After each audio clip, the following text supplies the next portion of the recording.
Салам алейкум, урматтуу кыргыз элим.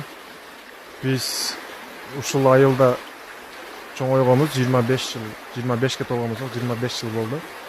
Биздин билишибиз боюнча Өзбекстан менен Кыргызстандын границасы ал зым турган жер граница болчу да. Азыр уже булар нерге бетон куюп, профилдер коюп, уже жакында зым тартат да бергечи. Бул эң кичине жерине тартып калдык биз. Мына канча бир 4 метр, 5 метр жерден тартып калдык. Уже бул жагы чоңоюп кете берет да, чоң болуп. Зымдары чоңоюп, жер чоңоюп кете берет. И бул чоңдук барып өзгөндүн водохранилищеге чейин барат бул жерчи. Канча бир 10 километр бар да? 10 километрдей бар. Где-то бир 30 гектардай жер уже Өзбекстанга өтүп кетти да ужечи. Эми буну ким карайт, эмне кылат? Булар киркелөөрөбү или кандай болот?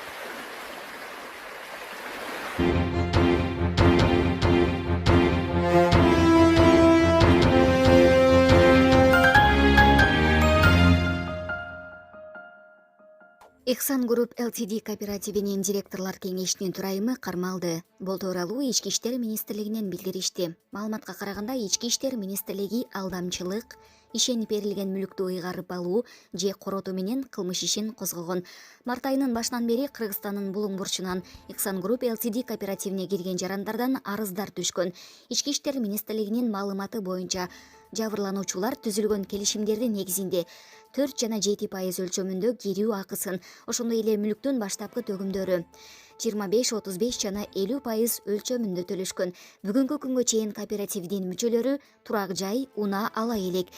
Мүчөлүктөн баш тарткан жарандар өз акчасын кайтара алышпай калышкан деп айтылат маалыматта. Билдирилген чыгымдын суммасы 121 миллион 313 миң 950 сомду түзүп, Ихсан Групп ЛТД коммерциялык эмес турак жай кооперативинин жетекчилиги тарабынан кайтарылган эмес. Кече 11-июлда 1975 туулган Ихсан Групп ЛТД кооперативинин директорлор кеңешинин төрайымы кармалган. Булак Серепкежи. Бишкекте коомдук унаада жүргүнчү аялга кол көтөргөн жаран кармалды. Бишкекте маршруттук каттамдардын биринде жүргүнчү аялга кол көтөргөнгө шектелген жаран кармалды. 9-июлда Назира Мукамбетова аттуу жаран шаардагы каттамдардын бириндеги кичи автобуста белгисиз адам ага кол көтөргөнүн айтып арыз менен кайрылган. Аталган факты маалыматтардын электрондук журналына катталып, тийиштүү соттук медициналык экспертиза дайындалган. Жүргүнчүгө кол көтөргөнгө шектелип, 1988 туулган жаран милицияга жеткирилди. Ал аталган окуя боюнча өзүнүн түшүндүрмөсүн берген.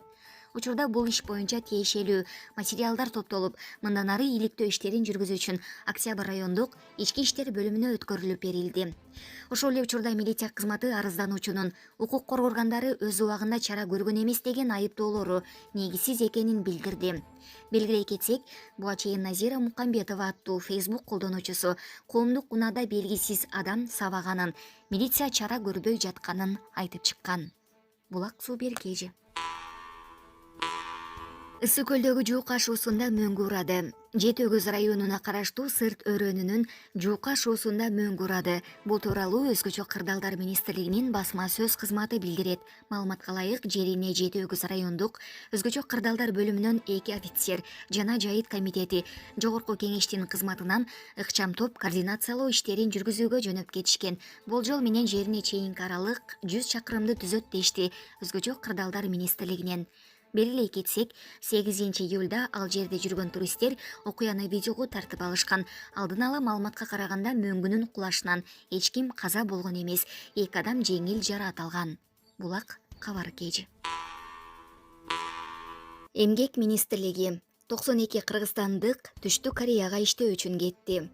Кече 11-июлда Эмгек, социалдык камсыздоо жана миграция министри Кудайберген Базарбаев Түштүк Кореяга жумушка кетип жаткан кыргызстандыктар менен жолугушту. Бул тууралуу министрликтен маалымдашты. 92 адамды Түштүк Кореяга мыйзамдуу ишке орноштуруу ыйгарым укуктуу мамлекеттик органдардын ортосунда уюштурулган. Азыркы учурда Кореяда 2000ге жакын жараныбыз ABS программасы боюнча иштеп жатат. Көпчүлүгү тамак аш, кагаз өнөр жай ишканаларында иштешет. Орточо эмгек акысы $1800 түзөт. Бөлмө жана тамак аш жумуш берүүчүнүн эсебинен. Программанын негизги талабы корей тилин тийиштүү деңгээлде билүү. 2022 жылы 1500дөн ашуун жаран корей тилин билүү тестине катышып, 360 адам ийгиликтүү өткөн деп жазылат маалыматта. Булак Серепкежи. Манас аэропортунун жаңы жетекчисинин жумушчу сапары талкууда. Манас ачык акционердик компаниясынын башкармалыгынын башкы директору Манас Самединов Ысык көлгө болгон сапарынын алкагында Ысык көл жана Каракол эл аралык аэропортунун иши менен таанышты. Манас Самединов Ысык көл облусуна жайгашкан аба майдандары тууралуу кеңири маалымат алып, аэробекеттердин иши менен таанышып өттү. Ысык көл аэропортуна болгон иш сапар учурунда Самединов аба майданынын бардык кызматкерлери менен жолугушуп, суроолоруна жооп берип, алдыга коюлган пландар менен бөлүштү. Башкы директордун айтымында жакынкы убакта аэропорттун жабдуулары, техникасы модернизация жана жаңыртуу иштеринен өткөнү жатат. Андан тышкары жакын арада Ысык көл аэропортунун аймагында жүк ташуу терминалы да ачылганы турат. Жолугушуунун жыйынтыгында аэропорт кызматтарынын жетекчилерине алдыга коюлган маселелерди кыска мөөнөттө чечүүгө тапшырма берилди. Каракол шаарына болгон иш сапарында Манас Самединов Каракол аэропортунда жүрүп жаткан курулуш иштеринин жүрүшү менен таанышты. Деген менен жаңы жетекчинин алтын сааты Луин Виттон компаниясынын капчыгы социалдык тармакта кызуу талкуу жаратууда. Кыргызстанда бензиндин баасы төмөндөдү. Улуттук статистикалык комитеттин маалыматына караганда, июль айында бензиндин баасы 50 тыйындын айланасында төмөндөп, дизелдик күйүүчү майдын баасы 1 сомго кымбаттады.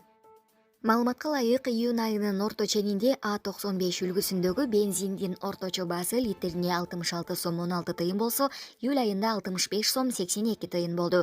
А92 үлгүсүндөгү бензиндин баасы 1 ай мурда 62 сом 50 тыйын болсо, июльда 61 сом 80 тыйынга түштү. Бул Бишкек шаарындагы баалар.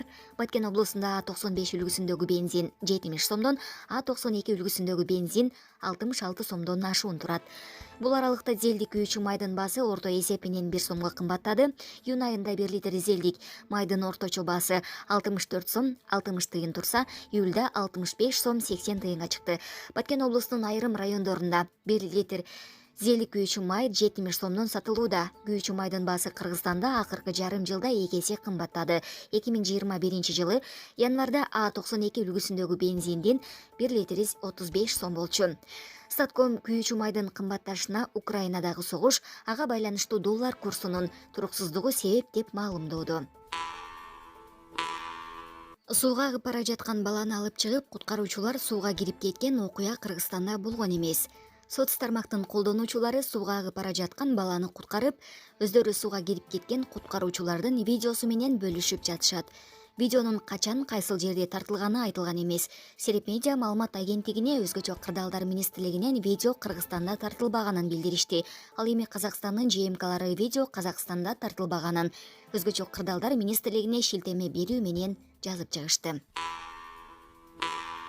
Ошту кайгулуу кызматкерлери 5-кабаттан секирүүгө аракет кылган аялды куткарышты. Маалыматка ылайык, 9-июлда болжол менен саат 15:00 102 кызматына Кулатов Кичи шаарчасынын тургуну өзү жашаган көп кабаттуу үйдүн 5-кабатынан секирүүгө аракет кылып жатат деген билдирүү түшкөн. Окуя болгон жерге 3 кайгулуу кызматкери барып, 31 жаштагы аялдын өмүрүн сактап калышкан.